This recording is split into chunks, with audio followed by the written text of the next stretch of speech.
That beautiful hockey stick growth chart. It's what every startup dreams of, right? It's the ultimate sign you've made it.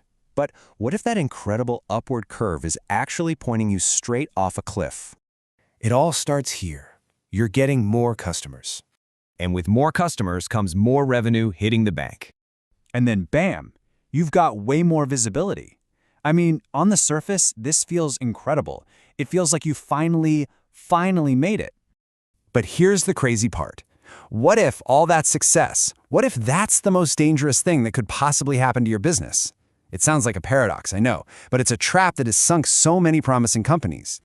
Yeah, this is what we call the growth trap. It's this bizarre situation where the thing you want most, that frantic pursuit of expansion, actually becomes the very engine of your company's collapse. Okay, so here's the hard truth, and you really need to hear this. Growth without a solid structure can kill your business way faster than just staying put. Seriously, let that sink in for a second. It's like trying to build a skyscraper on a foundation full of cracks. You know how that ends. So how on earth does this even happen, right? How does the dream turn into a nightmare? Well, let's break down the 3 biggest ways this can go wrong. It usually unfolds in 3 stages. First, you get hit with a major cash flow problem. Then, your operations just break down. And finally, your team and your entire company culture just completely burn out. Let's dig into each one. All right, first up, the cash crunch. Man, this one is the silent killer. Your sales charts look amazing. They're pointing to the moon. But you look at your bank account and it's shrinking. How is that possible? Well, it's because your expenses are actually growing even faster than your income. And this is what people call the growth paradox. Think about it. You have to spend money right now on things like hiring new people, buying more inventory, and ramping up your marketing. But the money you'll make from all that revenue isn't going to show up for weeks, maybe even months. And that gap between when the money goes out and when it comes in, that's a total financial minefield. And look, this isn't just some theory I'm throwing at you. Forbes has talked about this a lot. They point out that when you expand rapidly without having the cash reserves to back it up, you put this incredible strain on your capital, and it can destabilize your entire operation. Okay, so the second huge risk is a complete operational breakdown. And here's something you absolutely have to understand. Growth doesn't fix your problems. It puts a giant magnifying glass on them. Every tiny little crack in your system, under the pressure of scaling up, it becomes a massive chasm. And the fallout from this is immediate, and it's really damaging. All of a sudden, your team is totally swamped, and customer service just tanks. You're rushing to get products out the door, so quality takes a nosedive. And your best people, they get completely overwhelmed, which leads to expensive mistakes and, you guessed it, burnout. You know, Harvard Business Review has written about this too. They found that companies trying to scale often just struggle. They can't handle the complexity because their processes aren't standardized and repeatable.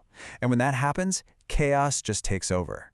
And all that operational chaos, it has a massive human cost. I mean, think about it. When you're just hiring frantically to fill seats, but you're not taking the time to really integrate people into your culture and your vision, well, you're not building a team, you're just assembling a crowd. So what's the right way to do it? Well, an insight from McKinsey really points us in the right direction. The companies that scale and last, they invest in their structure, their leadership, and their talent systems before they floor it. They build the strong foundation for that skyscraper before they even think about adding the next floor. This brings us to a really important turning point in how we think about all this. We have to shift our mindset away from just growth, and towards something that's actually way more powerful. And this right here, this is the core lesson. Growth by itself is not the goal. Sustainable growth is. Chasing growth for its own sake is just a trap. The real prize, the real win, is building something that's designed to last. And to get there, you have to switch from being reactive, just putting out fires all day, to being proactive. It means you actually have to pause and ask some tough, really honest questions before you even dream of scaling up. So what are those questions? Let's go through them. First, are your systems actually documented? Like, could a brand new hire come in and follow a process? Second, is your cash flow stable and predictable enough to handle a bunch of new expenses? And third, be honest with yourself here.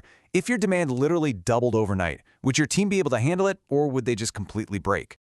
Okay, so once you can answer yes to those questions with real confidence, then you're ready to scale the smart way. So what does that playbook actually look like? Here it is. This is your playbook for smart scaling. And notice, it's not about speed, it's about strength. First, you strengthen your operational systems. You build up your cash reserves so you have a safety net. You start using real data to make decisions, not just your gut feeling. And maybe most importantly, you scale in controlled phases, not one giant, risky leap. Because at the end of the day, it's not a race. The goal isn't to be the fastest. The strongest businesses, the ones that last, are the ones that grow smart, not just fast. And that right there is the ultimate competitive advantage. So, I want to leave you with this one last thought. We're all taught to be terrified of failure, right? But maybe, just maybe, the thing we should actually be more afraid of is success that shows up before we're ready to handle it.